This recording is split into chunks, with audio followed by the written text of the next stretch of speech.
అతని జీవితంలో వ్యాపారపరంగా కానీ సుఖం పరంగా కానీ అతనివన్నీ ఆధారపడేవన్నీ కూడా భౌతికమైనయే. అవి కేవలం భౌతిక లోకంలో మాత్రమే దొరికేవి. అటువంటి వాళ్ళు చాలామంది ఉన్నారు. తల తిప్పి చూస్తే ప్రతి ఒక్కరికి అటువంటి వాళ్ళు తమ చుట్టూ కనిపిస్తూ ఉంటారు. ఇటువంటి వ్యక్తి చనిపోయాక బహుశా చాలా బోర్గా ఫీల్ అవుతాడు. ఇతనికి అక్కడ చేయటానికి ఏం పని ఉండదు. మొదట్లో కాలక్షేపం కోసం మంచి మంచి డిన్నర్ పార్టీలు ఆలోచన రూపాలను, సంక్షిప్తమైన వ్యవహారాలను, ఆలోచన రూపాలను సృష్టించుకుంటాడు. కానీ కొంతకాలానికే ఈ కాలక్షేపం అసంతృప్తి, నిరుపయోగమని గ్రహిస్తాడు. ముందు అక్కడికి వెళ్ళిన తర్వాత ఈ భార్యా పిల్లలు, స్నేహితులు, వ్యాపారాలు, ఈ బంధాలు ఇవన్నీ కూడా కనపడిపోయేసరికి బోర్గా ఫీల్ అయ్యి అక్కడ ఏవో కొన్ని పార్టీలు అరేంజ్మెంట్ చేసుకొని వాళ్ళతో స్నేహం చేస్తూ అట్లాగా ఆత్మలతోటి తిరుగుతూ ఉంటాడంట. కానీ అది కూడా అతనికి బోర్ అనిపిస్తుందంట. కానీ కొంతకాలక్షేపం అసంతృప్తి చెంది అప్పుడు నిజమైన భౌతిక ఫలాలు వీటి వల్ల రావు అని కోరుకున్న మత్తు పానీయాలతో చేసిన చక్కటి విందు తర్వాత భౌతికంగా కలుగుతున్న తృప్తి ఇక్కడ కలగదు కదా. ఇక్కడ మనం మంచి పార్టీలు చేసుకొని మరి మంచి రుచికరమైన ఆహారాలు తిని ఆస్వాదిస్తూ రుచిని మనం పొందుతుంటాం. కానీ అక్కడ ఆహారం తినేదంటూ ఏమి ఉండదు, నీరు తాగేది ఏమి ఉండదు, మరి మంచి మంచి రుచికరమైన వంటకాలు ఏముండవు కదా అక్కడ. అందుకని బోరుగా ఫీల్ అవుతాడంట. ఎంతగా ఊహించుకొని తాను ఊరించుకున్న నిజమైన తృప్తి కలగదు కదా. అతను ఎంత త్రాగినా బ్రతికుండగా ఆల్కహాల్ త్రాగినప్పుడు కలిగిన ఫీలింగ్ ఇప్పుడు రాదు కదా.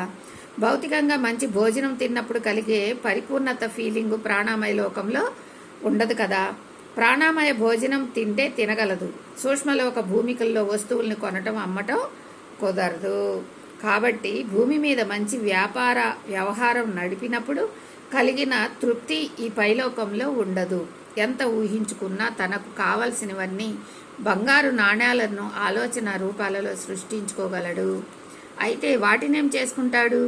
ఆ డబ్బుకు అక్కడ విలువ ఉండదు కదా. అక్కడ డబ్బుతో కొనాల్సినవి ఏవీ ఉండవు. అక్కడ వస్తువులు ఉండవు, అమ్మేవాళ్ళు ఉండరు, కొనేవాళ్ళు ఉండరు. కాబట్టి డబ్బుతో అక్కడ అవసరమే లేదు. అతడిని తుఫానులో చిక్కి నిర్జీవమైన దీవికి చేరుకున్న వ్యక్తితో పోల్చవచ్చు. ఒక అండమాన్ దీవుల్లో ఒకడు తప్పిపోయి అక్కడ తేలాడనుకో, అక్కడేముంటుంది? ఇంకేమీ ఉండదు. ఒట్టి ఇసుకను నీళ్లు తప్ప అక్కడ ఏమీ ఉండవు. అట్లానే ఈ భౌతిక శరీరాన్ని వదిలేసి ఈ ఆత్మస్వరూపము సూక్ష్మ శరీరంతో మరి కారణలోకాలకు వెళ్ళినప్పుడు అక్కడ కూడా అదే పరిస్థితి ఏర్పడుతుందన్నమాట.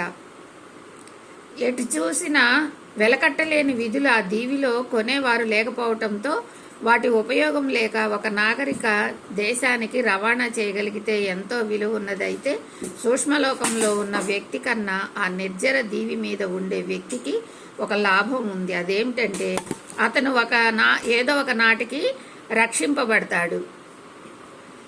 నాగరిక ప్రపంచంలోని కొత్త ధనరాశితో అతను అడుగు పెట్టవచ్చు. అయితే చనిపోయిన వానికి అటువంటి ఆశ కూడా లేదు. ఎప్పుడో అండమాన్లోకి వెళ్ళినోడు, నిర్జన ప్రదేశంలోకి వెళ్ళినోడు ఈ రోజు కాకపోతే ఇంకొక రోజైనా వాడు మళ్ళీ అక్కడ ఉన్న ధనమూటలను తీసుకొని ఆ ఊరికి వెళ్ళే అవకాశం ఉంటుంది. కానీ ఎప్పుడైతే ఈ కారణలోకాలకి సూక్ష్మ శరీరంతో సూక్ష్మలోకాలకి వెళ్ళాడో అక్కడ అలాంటి అవకాశం కూడా లేదు అని చెప్తున్నారు.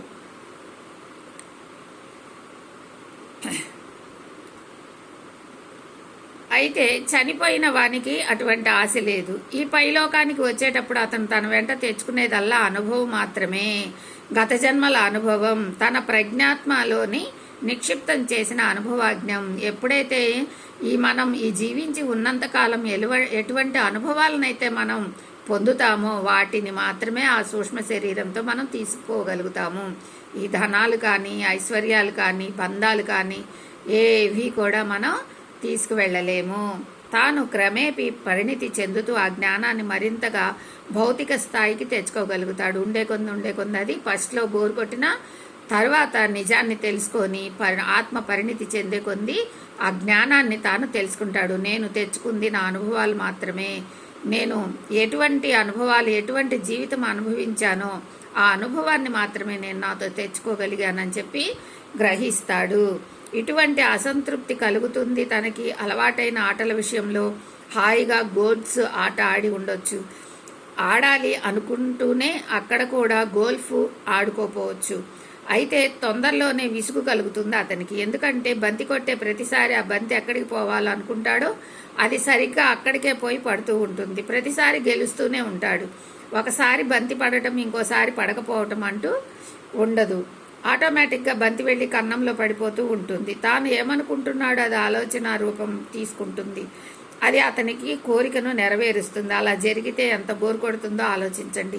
భౌతిక స్థాయిలో ఆడిన ఆటలకు చాలా భిన్నంగా ఉంటుంది. భౌతిక స్థాయిలో అయితే ఒక్కరోజు చాలా బాగా ఆడగలుగుతాడు, ఒక్కో రోజు అస్సలు ఆడలేకపోతాడు. ఆటలో ఉండే సరదా దానిలో ఉంది. ఎప్పుడు గెలుస్తాను ఎప్పుడు గెలవటమో తెలియలేకపోవటం ఉంటుంది. ఆ అనిశ్చితత హాస్టల్ స్థాయిలో ఉండదు. మనం భౌతికంగా ఎప్పుడైనా సరే ఆడుకునేటప్పుడు ఒకరోజు గెలుస్తాము, ఒకరోజు ఓడిపోతూ ఉంటాము. కానీ హాస్టల్గా ఆడేటప్పుడు అక్కడ మనసు ఏది చెప్తే అదే జరుగుతుంది కాబట్టి ఎప్పుడు గెలుస్తూనే ఉంటాం. కాబట్టి దాంట్లో అంతా గెలుపులో ఉన్న ఆనందం అనేది ఉండదన్నమాట. ఏముంది, మనం ఒక్కళ్ళమే ఆడుకుంటూ ఉంటాము. ఇప్పుడు ఏదైనా సరే ఒక గేమ్ ఆడుతున్నాం అనుకోండి, ఇద్దరు ప్రత్యర్థులు ఆడుతూ ఉంటే నువ్వా నేనా అన్నట్టు పోటీ పడుతూ ఆడుతుంటాం కాబట్టి ఆ గెలుపులో ఆనందం ఉంటుంది. ఇక్కడ ప్రత్యర్థి నేనే, ఇటు నేనే, రెండు నేనే అయ్యి ఆడుతున్నప్పుడు అక్కడ గెలుపుల ఆనందం అనేది ఉండదు అని చెప్పి చెప్తున్నారనమాట.